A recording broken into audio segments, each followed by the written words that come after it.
Hello guys, welcome back to VR Traders and I am back with a very new video of technical analysis and this is the part 2 of technical analysis series। आपने part first अगर अभी तक नहीं देखा है तो please जाकर देखिए। इसमें हमने डिस्कस किया था कैंडलस्टिक के बारे में, कैंडलस्टिक्स क्या होती हैं, बुलिश बेरिश के बारे में। अब इस वीडियो में हम डिस्कस करेंगे एक नेक्स्ट स्टेप की तरफ, वो है what are the types of candlesticks.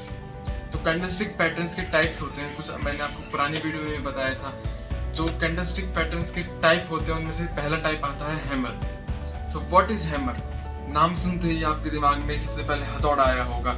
हाँ, ये हथौड़ा ही है।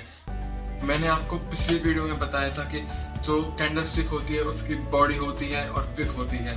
तो हम समझते हैं इसी तरीके से कि हैमर क्या होता है। तो देखिए आपके साइड में हैमर आ रहा होगा। तो जैसा आप देख पा रहे होंगे ये एक हैमर कैंडलस्टिक है जिसकी विक बड़ी होती है और बॉडी छोटी रहती है। और हाँ, एक बात और, जो इसकी विक रहती है वो इसकी बॉडी से मोर देन 2 टाइम्स होनी चाहिए, तभी एक हैमर कैंडलस्टिक कहलाएगा।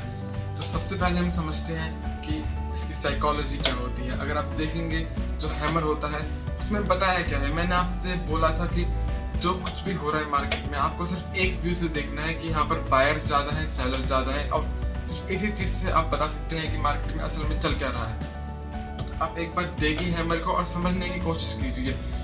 हैमर ये फिलहाल ग्रीन हैमर है। हैमर चाहे ग्रीन हो या रेड हो, इससे कोई फर्क नहीं पड़ता, हैमर हैमर होता है। ये चीज़ मैं आपको बाद में बता दूंगा आगे चलते। तो आप देखिए जो इसकी बॉडी है वो ये रिप्रेजेंट कर रही है कि प्राइस एक्चुअली में थोड़ा सा ही मूव हुआ है। प्राइस थोड़ा सा बेशक ऊपर गया हुआ है, नीचे गया हुआ, प्राइस बस थोड़ा सा ही ऊपर नीचे गया है। पर जो इसकी विक है वो ये बता रही है कि यहाँ पर फाइट हुई है बायर्स और सेलर्स के बीच में। क्योंकि पहले मार्केट नीचे आई, इसका मतलब पहले सेलर्स ज़्यादा थे मार्केट में, उसके बाद जब मार्केट ऊपर गई तो इसमें बायर्स ज़्यादा हो गए, और बायर्स के ज़्यादा होने की वजह से ये एक हैमर में कन्वर्ट हो गया। अगर आपने अभी तक चार्ट्स प्रैक्टिस करना स्टार्ट नहीं किया है तो प्लीज़ जल्द से जल्द स्टार्ट कीजिए, क्योंकि ये सबसे ज़्यादा इंपॉर्टेंट चीज़ है अगर आपको ट्रेडर बनना है तो। क्योंकि स्टार्टिंग से लेके एंड तक आपको प्रैक्टिस ही करते रहना है, क्योंकि practice makes a man perfect. तो हम आगे बढ़ते हैं अपनी वीडियो में और जानते हैं कि हैमर का रोल क्या होता है। आप ये तो समझ चुके होंगे कि हैमर में एक्चुअली में फाइट कौन जीत रहा है, क्योंकि उसमें विक बनी है, वो भी डाउन साइड विक बनी है। तो इसका मतलब फाइट्स कौन जीत रहा है? बायर्स। तो इसलिए यहाँ पर स्ट्रेंथ किस में है? बायर्स में ज़्यादा है। तो अगर ज़्यादातर हैमर बने तो उसको हम किस चीज़ का साइन मानते हैं? इसको मानते हैं bullish sign.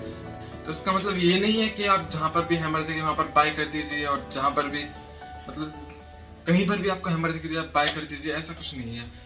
I hope so आप हैमर को समझ चुके होंगे कि हैमर एक्चुअली में है क्या। तो जो हैमर से अपोजिट कैंडलस्टिक होती है वो होती है शूटिंग स्टार। तो शूटिंग स्टार असल में दिखती कैसी है? शूटिंग स्टार असल में इस टाइप की दिखती है, जिसमें वो एग्जैक्टली हैमर की तरह होती है। बस डिफरेंस ये है कि हैमर में आपकी बॉडी ऊपर होगी और शूटिंग स्टार में बॉडी नीचे होगी। और हाँ, मैंने आपको लोकेशन बताया नहीं, हैमर को हमेशा हम देखते हैं नीचे, जब ट्रेंड नीचे का हो और वहाँ पर एक हैमर मिले तो इसका मतलब मार्केट में वहाँ पर बायर्स आने स्टार्ट हुए हैं। ऐसी शूटिंग स्टार को हम देखेंगे टॉप पर, जब ट्रेंड अप हो और वहाँ पर आपको शूटिंग स्टार मिले तो इसका मतलब मार्केट में सेलर्स आए हैं नहीं, और हो सकता है कि वहाँ से न्यू ट्रेंड स्टार्ट हो। शूटिंग स्टार की साइकोलॉजी क्या होती है? जैसा आपने देखा था हैमर के साथ, उसमें बायर्स की स्ट्रेंथ ज़्यादा होती है, एंड में उसमें बायर्स आ गए इसलिए वो विक को ऊपर जाकर बॉडी उसकी छोटी हो गई। सेम एज इट इज़ ऐसा ही शूटिंग स्टार के साथ होता है, उसमें एंड में सेलर्स आ जाते हैं, इसलिए उसकी अपर विक काफ़ी बड़ी होती है, उसकी वजह से सेलर्स की स्ट्रेंथ उसमें ज़्यादा होती है। तो हम आगे बढ़ते हैं इसी के साथ और जानते हैं नेक्स्ट कैंडलस्टिक पैटर्न के बारे में, वो है engulfing. So what is engulfing candlestick pattern? चाहे आप इसको एनगल्फिंग बोल लीजिए, मोरुबोजो बोल लीजिए, या और भी कुछ बोलते होंगे, हमें इससे कोई मतलब नहीं है। हमें बस देखना है कि मेन काम क्या है कैंडलस्टिक का, क्योंकि नाम तो कुछ भी हो सकता है। तो हमको देखना है कि कैंडलस्टिक का काम क्या है, नाम से हमें कोई मतलब नहीं है। तो हम देखते हैं, ये है मोरुबोजो या एनगल्फिंग।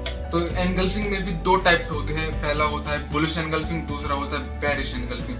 तो एनगल्फिंग का मतलब ये है कि एक बड़ी कैंडल जब एक छोटी कैंडल को पूरी तरह से एनगल्फ कर ले, उसको अपने अंदर आ जाए, तो वो होती है एनगल्फिंग कैंडल। चाहे वो बुलिश हो या बेरिश हो, अभी तक हमें उससे कोई मतलब नहीं है। आइए जानते हैं इसके बारे में थोड़ा और। फॉर एग्जाम्पल, बुलिश है तो ग्रीन होगी, बेरिश है तो रेड हो गए। ऐसे ही मान लीजिए ये बुलिश एनगल्फिंग कैंडल है, तो आप देख रहे होंगे कि ये इस कैंडल में जो विक है वो ना के बराबर है।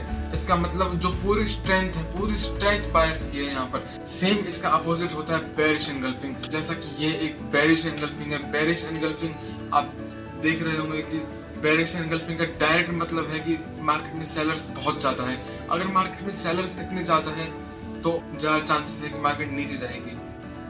तो जैसा कि मैं आपसे हमेशा बोलता हूँ कि इन चीजों को अपनी कॉपी में लिख लीजिए और ड्रॉ करके देखिए, अपने चार्ट्स पर प्रैक्टिस कीजिए और जितना आप प्रैक्टिस करोगे उतना ही आप एक अच्छे ट्रेडर बन पाएंगे। So thank you. एंड इसी तरीके के इंटरेस्टिंग वीडियोस के लिए please subscribe my channel, like, comment and share करना बिल्कुल मत भूलिए। हम मिलते हैं आपसे टेक्निकल एनालिसिस के थर्ड वीडियो में। तो तब तक के लिए हमसे जुड़े रहें। Thank you.